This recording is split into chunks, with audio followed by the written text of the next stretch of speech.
सबसे पहले अगर आप सिर्फ इस मैप को गो थ्रू करोगे तो अब आपको पता लगेगा कि आपने किस तरीके से ये वाला रीजन कवर अप कर लिया है।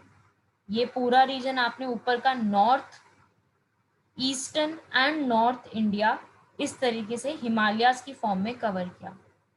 फिर आप नीचे आए शिवालिक्स के नीचे तो आपको भाबर, तेरई, खादर, भांगर अलग अलग प्लेन्स मिले और प्लेन्स के डिवीजन हम लोगों ने मतलब कवर करी यहाँ से। फिर उसके बाद हमने डेजर्ट का पोर्शन कवर किया। थार डेजर्ट, मरुस्थल, बारखंस देखे, कहाँ पे कितना लोकेटेड है, कौन से सैंड ड्यून्स है, कौन सी शेप में होते हैं, वो सारी चीज़ें यहाँ पे कवर की।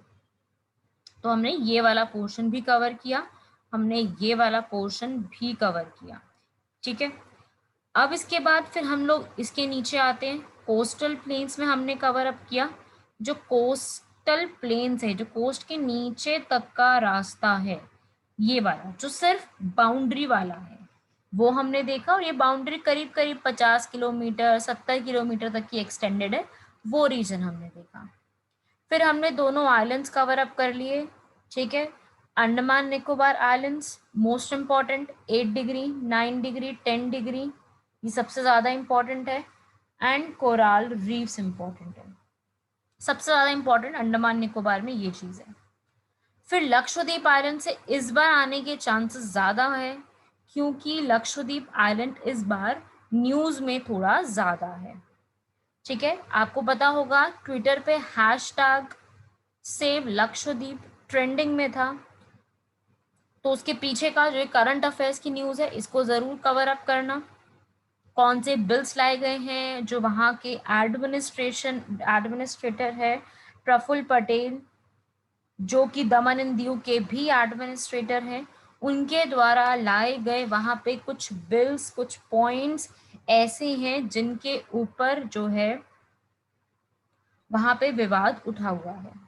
तो इस बार ऐसा चांसेस है कि लक्षद्वीप से थोड़े ज़्यादा क्वेश्चंस पुट अप हों।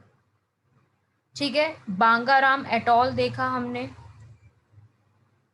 इम्पॉर्टेंट है ये बांगाराम एटॉल, न्यूज़ में है इसलिए ज़्यादा इम्पॉर्टेंट है। तो आपने ऐसे देखा पूरा ऑलमोस्ट ऐसे इंडिया।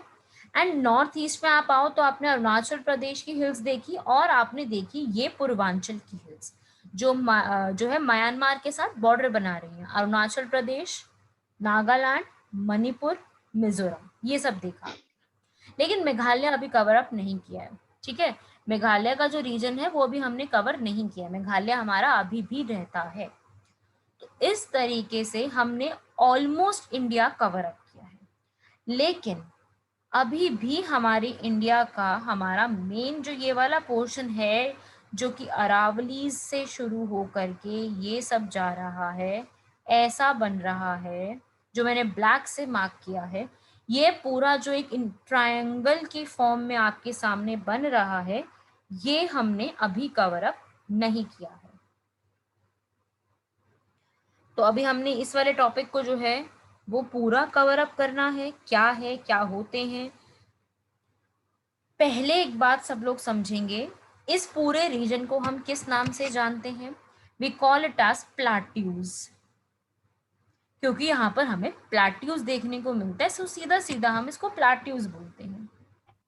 लेकिन इसका एक दूसरा भी नाम है डायरेक्टली, जिसको हम क्या कहते हैं भाई? हम उसको कहते हैं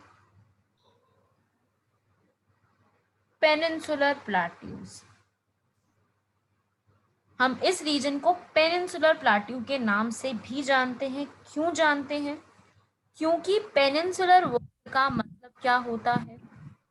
what is the meaning of word peninsular? Peninsular का मीनिंग होता है जो 3 साइड वाटर से सराउंडेड होता है, ऐसा लैंड जो 3 साइड से वाटर से सराउंडेड है। आप यहाँ देख सकते हो, यहाँ पे आपको 3 साइड वाटर मिलेगा। आपको इस साइड अरेबियन सी मिल रहा है, इस साइड आपको बे ऑफ बंगाल, नीचे आपको इंडियन ओशन। दैट मीन्स हमें 3 साइड वाटर यहाँ पे देखने को मिल रहा है, राइट? इसलिए इसको क्या बोल देते हैं? इसलिए इसको हम पेनिनसुलर प्लाट्यू भी कहते हैं। प्लाट्यूज तो है ही, बट पेनिनसुलर भी कहते हैं। ठीक है।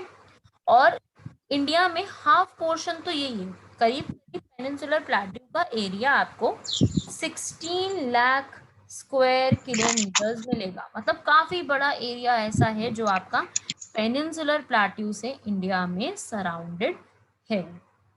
ठीक है। और यहाँ पे आपको बहुत सारी रिवर्स, छोटी छोटी बड़ी बड़ी बहुत सारी रिवर्स मिलने वाली है। अभी कब बना, कैसे बना, कौन सी प्लेट्स थी, क्या था यहाँ पर, सब कुछ अभी देखेंगे। तो सुनो यहाँ पर सब लोग, पहले सब लोग जो है, एक मैं आपको ओवरव्यू यहाँ पे दे दूं पूरे प्लेट्यू का, क्योंकि प्लेट्यू बहुत बड़ा है इसके अंदर। तो यहाँ पे मैं आपको पहले एक ओवरव्यू देना चाहूंगी, फिर हम इसको एक एक को समझेंगे। पहले एक ओवरव्यू समझते हैं प्लेट्यूज का।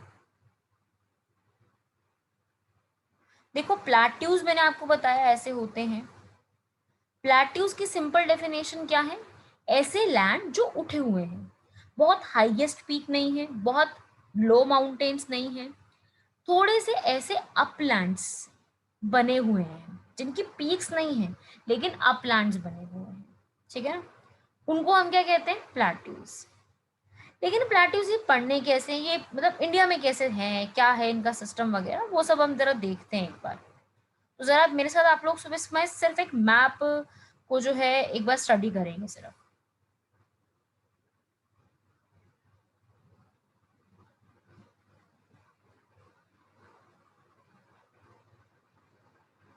ठीक है, एक बार सिर्फ ये वाला मैप देखेंगे मेरे साथ। अब आपको यहाँ से समझ में आएगा थोड़ा सा। तो देखो पहले मैं आपको यहाँ पर सबसे पहले दो पॉइंट यहाँ पे क्लियर करूं। प्लेट्यूज में आपके दो डिवीजन की गई है। सबसे पहली डिवीजन है सेंट्रल हाईलैंड्स और सेकंड आपकी डिवीजन है डेक्कन प्लेट्यू। सेंट्रल हाईलैंड्स ये ऊपर का रीजन है और डेक्कन प्लेट्यू जहां से रिवर नर्मदा इनको डिवाइड कर रही है। क्वेश्चन यहां से बन सकता है, which of the following river is dividing. ये है एक रिवर नर्मदा। नर्मदा रिवर के ऊपर का जितना भी पोर्शन है प्लेट्यूज का, वो सारा क्या कहलाता है? Central highlands. And Narmada river के नीचे का जितना भी पोर्शन है नीचे की साइड, वो पूरा क्या कहलाएगा आपका? डेक्कन प्लेट्यू। पहले सिर्फ यहाँ समझेंगे, क्योंकि अगर फिर मैं आपको डायरेक्टली मैप दिखा दूंगी तो उसमें इतना नहीं हो पाएगा। पहले आप यहाँ पे समझेंगे पूरा, फिर उसके बाद हम जो है ओरिजिनल मैप को भी देखेंगे। तो देखो नर्मदा रिवर यहाँ पे एक डिवाइडिंग कर रही है दोनों फैक्टर्स को। इसके ऊपर आपके सेंट्रल हाईलैंड्स सारे, और नीचे की तरफ आपके Deccan plateau, western Ghats, eastern Ghats सब कुछ मिलेगा आपको। तो देखो सबसे पहले क्या है, यहाँ पे आपको यहाँ गुजरात से शुरू होकर के राजस्थान को कवर करते हुए दिल्ली तक एक रेंजेस मिलेंगे जिसका नाम है अरावली रेंज, पहली रेंज। ठीक है, ये सब मैं आपको प्लेट्यूज में सेंट्रल हाईलैंड के बारे में एक बार थोड़ा सा ओवरव्यू दे रही हूँ। फिर इसके बाद आपको इस रीजन में अरावली के बाद, अरावली का जो रीजन है, आपको क्या मिलेगा? मेवाड़ प्लेट्यू। मेवाड़ या मारवाड़ एक ही बात, मेवाड़ प्लेट्यू। फिर आप उससे इस तरफ आओगे, ये आपको मिलेगा मालवा प्लेट्यू। ठीक है, इस तरफ आपको मिलेगा मालवा प्लेट्यू। मेवाड़, मारवाड़ के बाद आपका यहाँ पर क्या शुरू होगा? मालवा प्लेट्यू यहाँ पे। फिर इसके ऊपर साउथ यूपी और एमपी ये वाले रीजन में आपको क्या मिलेगा? बुंदेलखंड प्लेट्यू। यहाँ पे हमें मिलेगा इसके साथ में, मालवा के साथ में, बुंदेलखंड प्लेट्यू। फिर आप उसके इधर नीचे की तरफ आओगे तो आपको यहाँ पे मिलेगा बाघेलखंड प्लेट्यू।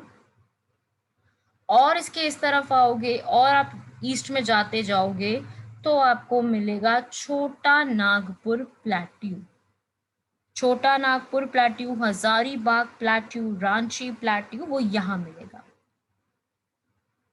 और फिर इस तरफ जाओगे तो मिलेगा मेघालय प्लेट्यू, जो मेघालय की गारो खासी हिल्स है, गारो खासी, जैंतिया, शिलोंग, वो सब आपको मिलेगा। और फिर आप आओगे नीचे तो आपको डेक्कन प्लेट्यू मिलेगा, जिसके अंदर आपको क्या क्या मिलेगा, इसमें आपको महाराष्ट्र का प्लेट्यू मिलेगा, महाराष्ट्र, फिर आपको मिलेगा कर्नाटका प्लेट्यू, फिर आपको मिलेगा इधर तेलंगाना प्लेट्यू, आपको इधर छत्तीसगढ़ मिलेगा। इस तरीके से आपका प्लेट्यूज है। एंड उसी के साइड में आपको इस रीजन में ऐसा बना हुआ है आपका डेक्कन प्लेट्यू। इस तरीके से आपका डेक्कन प्लेट्यू है। जो ये वाला रीजन बच गया आपका, इसको हम क्या कहते हैं, वेस्टर्न घाट्स। और यहां पर सेम वही यहां पे रीजन होगा, इसको हम कहेंगे ईस्टर्न घाट्स। ठीक है, मैप में इतना ही बनाना पॉसिबल है ना, तो उस हिसाब से मैंने यहाँ पे लिखा है। तो आपके जो प्लेट्यूज की डिवीजन है वो कुछ इस तरीके से आपको भारत में देखने को मिलती है। नर्मदा रिवर है, उसके ऊपर, उसके नीचे, नर्मदा रिवर के ऊपर आपको सारी लोकेशंस याद रखनी है। अरावली से शुरू होके मेवाड़, मारवाड़, मालवा, बुंदेलखंड, बाघेलखंड, छोटा नागपुर, मेघालय, इस सीक्वेंस में याद रखना है। सीक्वेंस पूछा जा सकता है, ये पूछा जा सकता है कि इसके ईस्ट में क्या है, वेस्ट में क्या है। तो आप लोग मुझे बताएंगे सब लोग, बुंदेलखंड के वेस्ट में आपको क्या मिलेगा, what is west to the Bundelkhand plateau? Malwa. Malwa, right. Bundelkhand के वेस्ट में मालवा। ऐसे आपको इसमें याद रखना है, ऐसे क्वेश्चन पूछे जाते हैं। ठीक है, ऐसा प्रीवियसली ईयर में क्वेश्चन पूछे गए हैं, इसके वेस्ट में क्या है, ईस्ट में क्या है, साउथ में क्या है। तो इसके लिए सीक्वेंस बहुत इंपॉर्टेंट है। एंड कुछ रेंजेस भी आती हैं यहाँ पर, हमें उन रेंजेस के बारे में भी देखना है, क्योंकि प्लेट्यू के अलावा, प्लेट्यूज तो हैं ही, उसके अलावा आपको रेंजेस, हिल की जो रेंजेस होती हैं वो भी आपसे पूछी जा सकती हैं। कहाँ पे है, कहाँ लाई करती है, किस जगह पे बनी हुई है, क्या उनकी लोकेशन है, कुछ भी ऐसा आ सकता है। तो आपको दो रेंजेस समझनी है इधर, मैं येलो से मार्क करूंगी वो दोनों रेंजेस को, तो जरा उनकी लोकेशन ध्यान से देखेंगे। नर्मदा रिवर है ना, ये ध्यान रखना, स्टूडेंट्स बहुत कंफ्यूज हो जाते हैं इसके अंदर। नर्मदा रिवर के ऊपर जो है, ऊपर की साइड, यहाँ से, वैसे मैप, विंध्यान रेंज। यहाँ से ये ऐसे, ये क्या है, विंध्यास, ये है विंध्या रेंजेस। ये कोई प्लाट्यू नहीं है, ये पहाड़ियां हैं। ठीक है, और वही आप नर्मदा रिवर के नीचे आ जाओ, बिल्कुल डायरेक्ट नीचे, यहाँ पे सतपुरा, साउथ में सतपुरा। यस। तो ये आपको यहाँ पे क्या मिलेंगी भाई,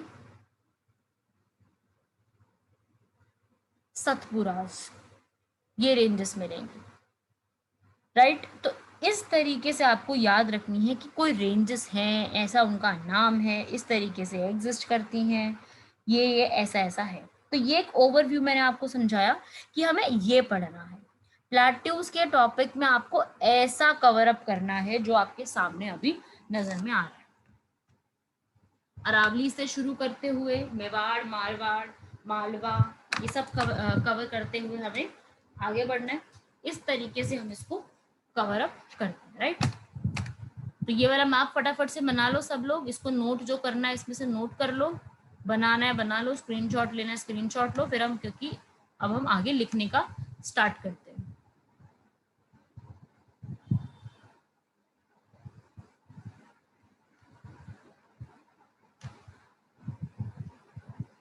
यहाँ तक क्लियर हुआ सबको? ये वाला जो जितना भी मैंने बताया ये सब क्लियर हुआ, इससे यस और no? Yes ma'am. Yes ma'am. हाँ भाई, बाकी भी रिप्लाई करे जरा। Yes, ma'am. Yes, ma'am. Clear. Yes ma'am, ma'am clear है। ठीक है भाई, आई थिंक नोट भी हो ही गया होगा सबका, साथ साथ बना ही दिया होगा आप लोगों ने। तो आगे बढ़ते हैं फिर इसके बाद कि इसमें और क्या क्या चीजें आती हैं। तो सबसे पहले आपने यहाँ पे पूरा देख लिया, अब इसके बाद हम आगे बढ़ते हैं।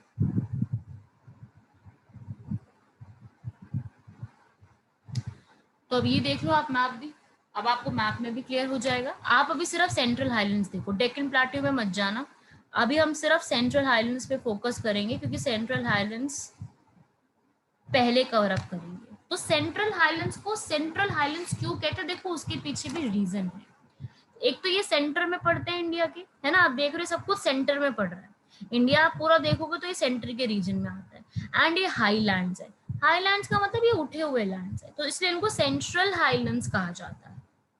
ठीक है, तो अभी हम सिर्फ सेंट्रल हाईलैंड्स पे फोकस करते हैं, हम अभी कुछ नहीं और पढ़ेंगे, अभी हम सिर्फ सेंट्रल हाईलैंड्स देखेंगे।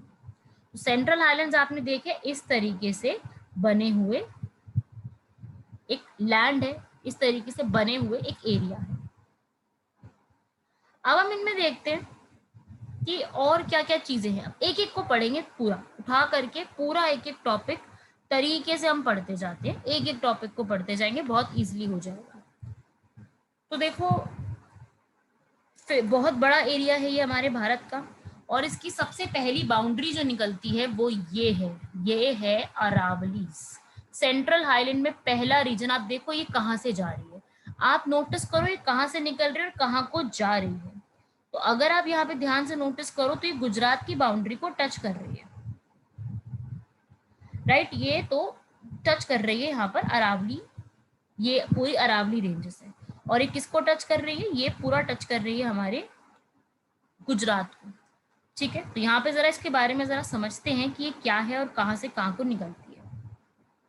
तो देखो जो अरावली रेंजेस हैं, पहली चीज सबसे इंपॉर्टेंट लिखो इसके बारे में, मैं आपको दिखा देती हूँ लिखा हुआ भी, लेकिन आप खुद से इसको लिखो और इसको मार्क कर लो मोस्ट इंपॉर्टेंट, ये क्वेश्चन बहुत बार आ चुका है।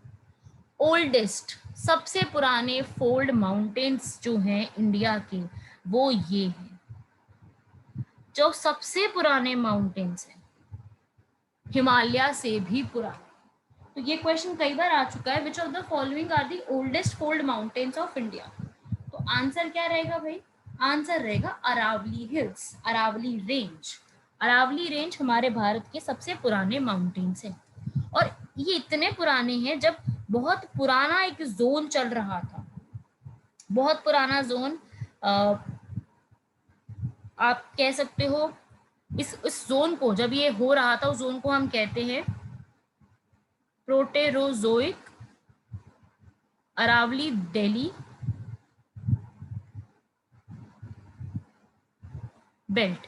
वैसे आप इसमें याद रख सकते हो प्रोटोरेजोइक जोन, एक वो जोन जब जिसको हमने क्लासिफाई किसमें किया, हमने जो पूरी अपनी हिस्ट्री उसको बहुत सारे जोन्स में एरा में क्लासिफाई किया, तो वो एक एरा है जो कि प्रोटेरोजोइक एक एरा कहलाता है। तो उस टाइम पीरियड में इसकी जो एक लोकेशन है वो देखी गई है कि इतने साल पुराना ये बना है, तो इसकी हिस्ट्री इतनी पुरानी है।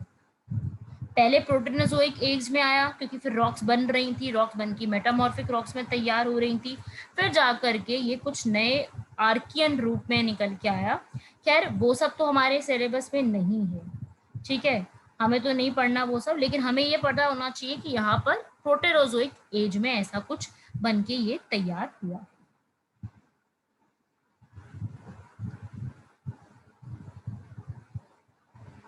उसके अलावा आपको ये जो पूरा रीजन है, आपको ये यहाँ से शुरू होता है आपका पालनपुर गुजरात से, जो आपने देखा था कि गुजरात से शुरू होता है, होल ऑफ राजस्थान को कवर करता है, थोड़ा सा वेस्ट ये जो हरियाणा है उसको भी कवर करता है, साउथ हरियाणा, एंड फिर दिल्ली रिज पे जाके खत्म होता है। तो ये आपका गुजरात से शुरू हुआ, राजस्थान को पूरा कवर अप किया, फिर उसके बाद ये साउथ हरियाणा तक गया और फिर दिल्ली तक ये जाकर के कवर करता है। इस तरीके से आपका ये जो पूरा एरिया है अरावलीज का, ये ऐसे डिवाइडेड है, मतलब बेसिकली इस तरीके से ये बना हुआ है। इसमें और देखते हैं अरावलीज के बारे में, बहुत सारी चीजें अरावली के बारे में हम देखने के लिए, काफी सारे पॉइंट्स हैं अरावलीज के ऊपर, क्योंकि अरावली रेंजेस जो हैं वो इम्पोर्टेंट है अपने आप में, क्वेश्चन तो पूछा जा सकता है इसके ऊपर। तो इसको और देखते हैं भाई, काफी ज्यादा न्यूज में भी रहती है ये। यहाँ से आपने लिखा बहुत लंबी हिल्स हैं ये वाली, इसके अंदर एक इम्पॉर्टेंट रेंज आती है आपको, जो मैंने क्वेश्चंस दिए थे उन क्वेश्चन में एक ऑप्शन था अरावलीज, तो वो अरावलीज जो है उसमें दिया गया था, लेकिन वो उसका आंसर नहीं था जो मैंने आपको क्वेश्चंस दिए थे करने के लिए।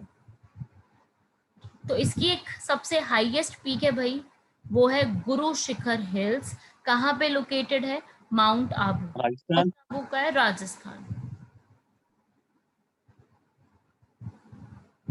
राजस्थान के माउंट आबू में लोकेटेड है, और वहां पे जो इसकी पीक है जिसका नाम है गुरु शिखर हिल्स। तो इसको भी जरा आपको लिखना पड़ेगा इसके अंदर अरावली रेंज के बारे में।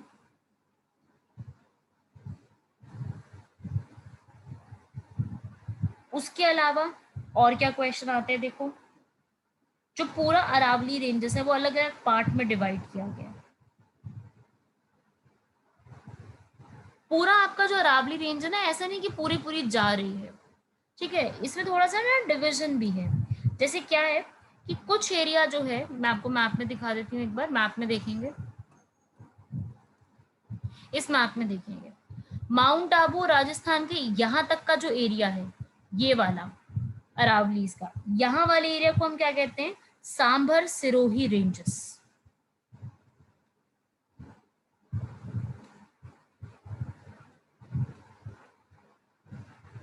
और उसके जो रिजेस आती हैं बात, उसके बाद आगे का जो एरिया पूरा आता है, ये थोड़ा सा डिसकॉन्टिन्यूस है। डिसकॉन्टिन्यूस का मतलब होता है थोड़ा सा कहीं पे हिल्स बनी है, कहीं पे नहीं बनी। एक मिनट जरा वेट करेंगे, मैं जरा एक मिनट लैपटॉप चार्ज लगा लूं।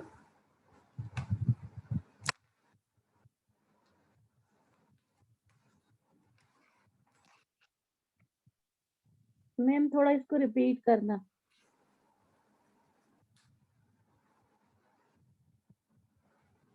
हाँ, मैं रिपीट भी कर देती हूँ साथ में। तो देखो, आपकी जो अरावली रेंजेस हैं वो लिखो, they are divided into two portions, two sections, two areas, two portions. पहला रीजन जिसमें माउंट आबू की गुरु शिखर हिल्स, जो गुरु शिखर हिल्स, ये सब कुछ आता है, उसको हम कहते हैं sambar Sirohi ranges. Sambar Sirohi ranges. And उसके बाद का रीजन जो कि हरियाणा दिल्ली में आता है, जहां पे ऊंची पहाड़ियां नहीं है, बहुत ऊंची ऊंची नहीं है, उन्हें हम कहते हैं सांबर खेत्री रेंजेस। सेकंड पोर्शन कहते हैं हम इसे सांभर खेत्री रेंजेस। इस तरीके से पहले तो अरावलीज दो पार्ट्स में डिवाइडेड है।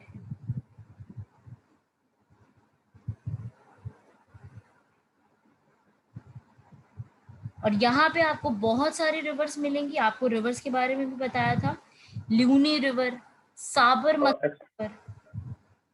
मैम मैम ये सांबर क्षेत्रीय रेंज में स्टार्ट कहाँ से होती है एंड दिल्ली में पर स्टार्ट कहाँ से होती है मैम? ये सांबर खेत्री रीजन का कोई एक स्टार्टिंग पॉइंट नहीं है, अलवर से लेकर के शुरू होते होते ये हरियाणा और दिल्ली तक पूरा ये जाती है आगे तक।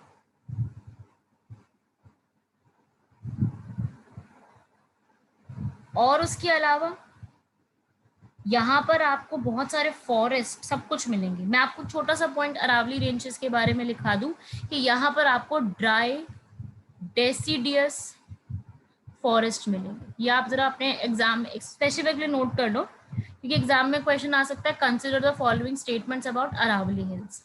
तो उसमें एक स्टेटमेंट हो सकती है ड्राई डेसिडियस, या फिर ड्रेसिडियस भी लिखा हो सकता है, तो वो स्टेटमेंट करेक्ट होगी। यहाँ पे जितने आपको फॉरेस्ट मिलेंगे, क्योंकि यहाँ पे बहुत फॉरेस्ट है, फॉरेस्ट और अच्छी खासी बायोडाइवर्सिटी है, तो फॉरेस्ट का टाइप कौन सा है? Try deciduous. डेसिडियस का मतलब होता है जो अपने पत्ते एक स्पेसिफिक टाइम पे अपने पत्ते गिरा देते हैं, हमेशा एवरग्रीन नहीं रहते, क्योंकि पानी की कमी आती है, रेनफॉल की कमी आती है, तो पत्ते इनके गिर जाते हैं। तो डेसिडियस का मतलब ये होता है। वैसे हम आगे पढ़ेंगे उस चीज को। और यहाँ पे आपको क्या क्या मिलेंगे?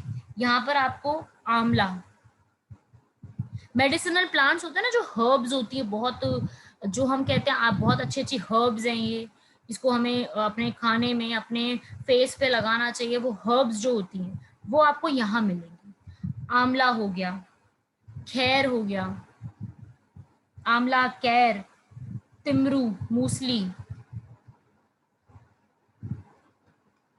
ये कुछ हर्ब्स हैं जो कि आपको काफी ज्यादा इंपॉर्टेंट है, ये वाली हर्ब्स। और बेसिकली यहाँ पर एक ही माउंटेन जगह है, वो है माउंट आबू। बाकी कोई माउंटेन ऐसी वाली जगह नहीं जहाँ पे आप जा सको, हिल स्टेशन की फॉर्म में जा सको, कुछ नहीं है ऐसा। यहाँ पे सिर्फ यही है, ठीक है, इधर ही आपको यही मिलेगा। और जो ये पालनपुर गुजरात है, यहाँ पे पालनपुर से करीब करीब 60 किलोमीटर दूर आपको मिल जाएगा माउंट आबू।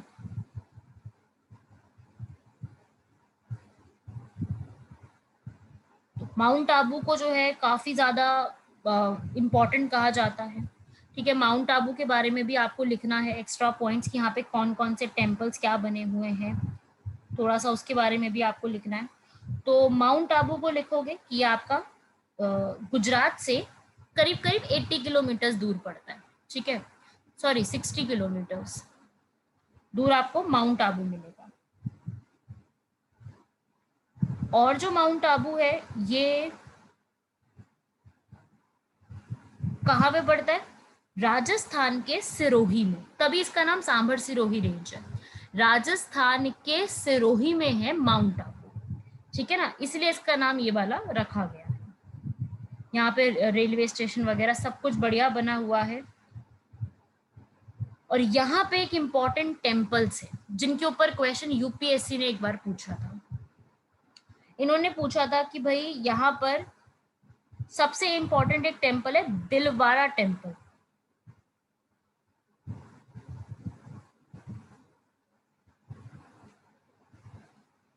हिंदू टेम्पल्स यहाँ पे एक्चुअली ज्यादा है, ठीक है, हिंदू टेम्पल्स आपको यहाँ मिलेंगे। काफी सारे टेम्पल है, Raghunath temple, Guru Shikhar pills, Mahadev temple, काफी सारे हैं, बट इसमें से सबसे इम्पोर्टेंट जो एक टेम्पल है जो कि बहुत इम्पोर्टेंट है वो है दिलवाड़ा टेम्पल। क्वेश्चन आया था भाई कि दिलवाड़ा टेम्पल जो है ये कहाँ पे लोकेटेड है और ये टेम्पल किसको डेडिकेटेड है, मतलब कौन किसके लिए बने गए हैं ये वाला। तो देखो दिलवाड़ा टेम्पल मैं आपको लिखवा देती हूँ पूरा। यहाँ पे दिलवाड़ा टेम्पल्स हैं, टेम्पल भी नहीं है, बहुत सारे टेम्पल्स हैं यहाँ पर, जो कि कैसे बने गए हैं, वाइट मार्बल से बने हुए ये टेम्पल्स हैं। और ये मैम सॉरी मैम, ये माउंट आबू में आप बोल रहे हो हाँ दिलवाड़ा जी, हाँ टेम्पल? जी, हाँ जी, हाँ जी, दिलवाड़ा टेम्पल्स ये माउंट आबू में है। माउंट आबू आपको बताया लोकेटेड कहाँ पे है, सिरोही में, ठीक है, ये आपको समझ में आ गया, सिरोही में लोकेटेड है। उसके अंदर माउंट आबू में एक टेम्पल है जिसका नाम है दिलवाड़ा टेम्पल्स। और ये टेम्पल्स जैन टेम्पल है, जो कि प्रॉपर्ली जैन जो लोग हैं ना उनके लिए बनाए गए, व्हाइट मार्बल से यूज किया गया। क्वेश्चन आ सकता है इनमें से कौन से टेम्पल जिनमें व्हाइट मार्बल का यूज है, जैन पीपल को डेडिकेटेड है, तो पहचानो ये कौन से टेम्पल्स हैं। ऑप्शन दे देंगे आपको अलग अलग से, तो आपको पहचानना होगा। तो वो है दिलवाड़ा टेम्पल्स, काफी फेमस है, यहाँ पे बहुत से लोग भी जाते हैं और ये इम्पोर्टेंट है। बनाए किसने थे, बनवाए थे विमल शाह।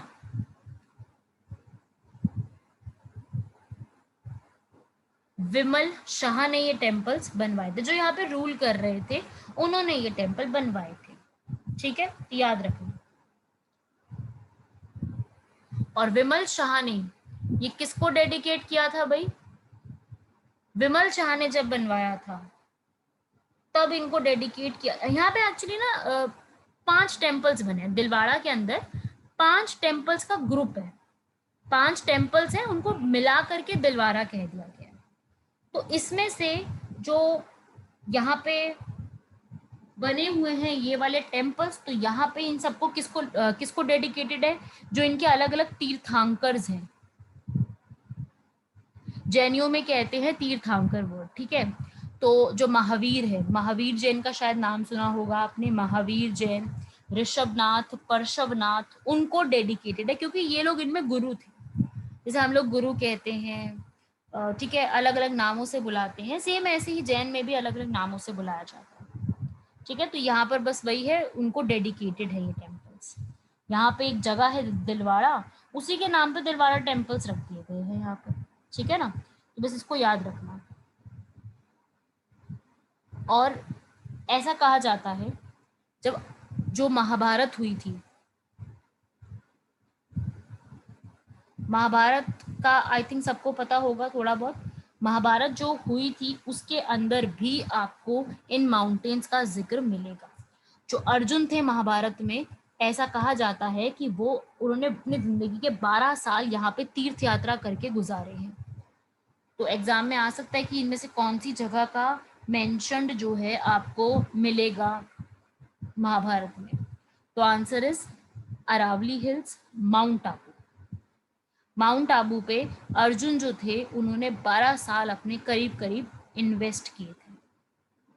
तो ये पॉइंट जरूर नोट कर लेना, अच्छा खासा क्वेश्चन बन सकता है इसके ऊपर। और यहाँ पर ऑलमोस्ट हिंदू पॉपुलेशन ज़्यादा रहती है, कम लोग हैं, ज़्यादा लोग रहते भी नहीं हैं, और अच्छे खासे यहाँ पर हिंदू पॉपुलेशन आपको देखने को ज़्यादा मिलेगी इस रीजन में। और माउंट आबू के अंदर अच्छी खासी जो है रेनफॉल, विंटर, समर सब अच्छा मिलता है, काफ़ी अच्छा एटमॉस्फेयर रहता है। तो ये चीज़ ज़रा याद रखिएगा। माउंट आबू में टेम्पल्स बहुत सारे हैं, जिसमें से सबसे इम्पोर्टेंट टेम्पल हैं आपके दिलवाड़ा के टेम्पल्स। एंड दूसरा भी अगर आप लिखना चाहो तो आप यहाँ पे लिख सकते हो रघुनाथ टेम्पल, रघुनाथ टेम्पल।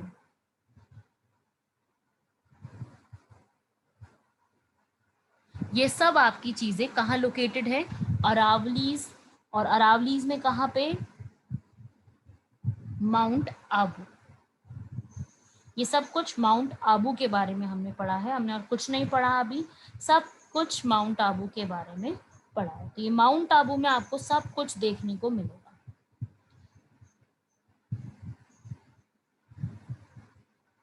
अब जब आप माउंट आबू और ये सब चीजें कवर अप करोगे, आपने देखा पूरा कहाँ कहाँ पे लोकेटेड है।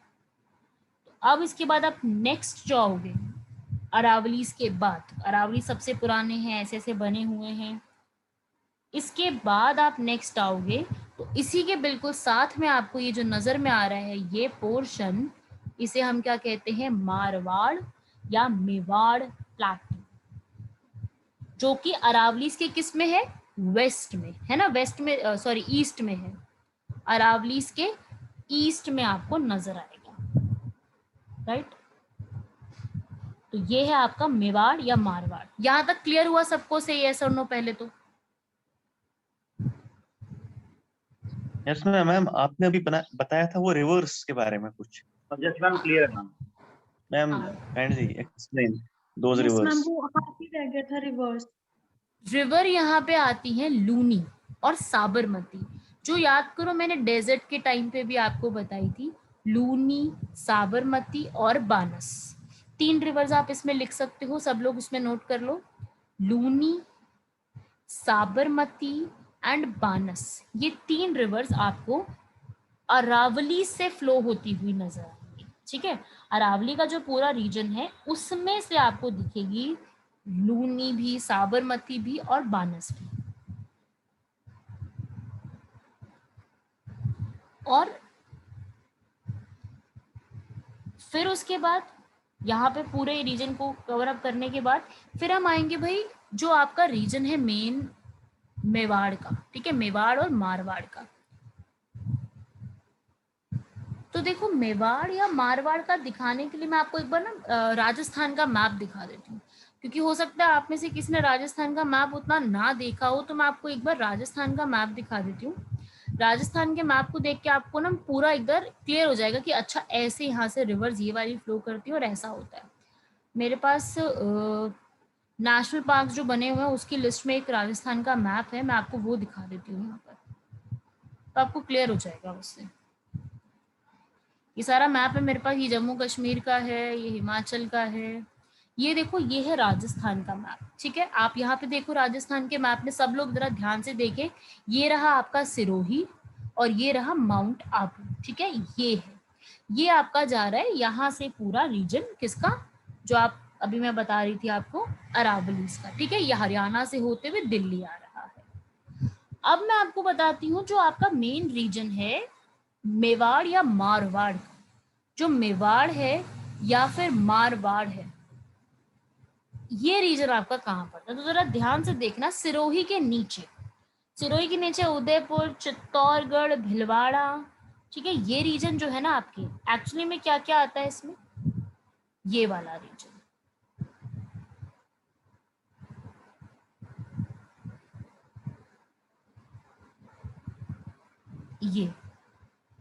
ये रीजन जो है ना पूरा, जो मैंने अभी मार्क किया है, ये बेसिकली आपका किस में आता है, पूरा का पूरा मेवाड़ प्लेट्यू। ये है मेवाड़ जो प्रॉपरली राजस्थान में आता है, भीलवाड़ा, चित्तौड़गढ़, उदयपुर, ठीक है। इसमें कुछ कुछ एरियाज आपको जो है पूरे इन्हीं के मिलेंगे प्रॉपरली, और कुछ एरिया जो ये लग रहे हैं ना इधर गुजरात के साथ, तो कुछ एरिया गुजरात का मिलेगा और यहाँ पे कुछ एरिया आपके मध्य प्रदेश के लग रहे हैं। तो मध्य प्रदेश का जैसे कि मंदसौर, कुछ ये 2-4 रीजन मिलेंगे, बेसिकली पूरा राजस्थान में, ठीक है ना, ये समझना। यहाँ पर किसका राज था प्रॉपरली राजस्थान में, और इस रीजन में किसका राज हुआ करता था भाई, राजपूत का, पता है ना ये चीज, तो राजपूतों का राज हुआ करता था। और जब यहाँ पे ये जो उदयपुर है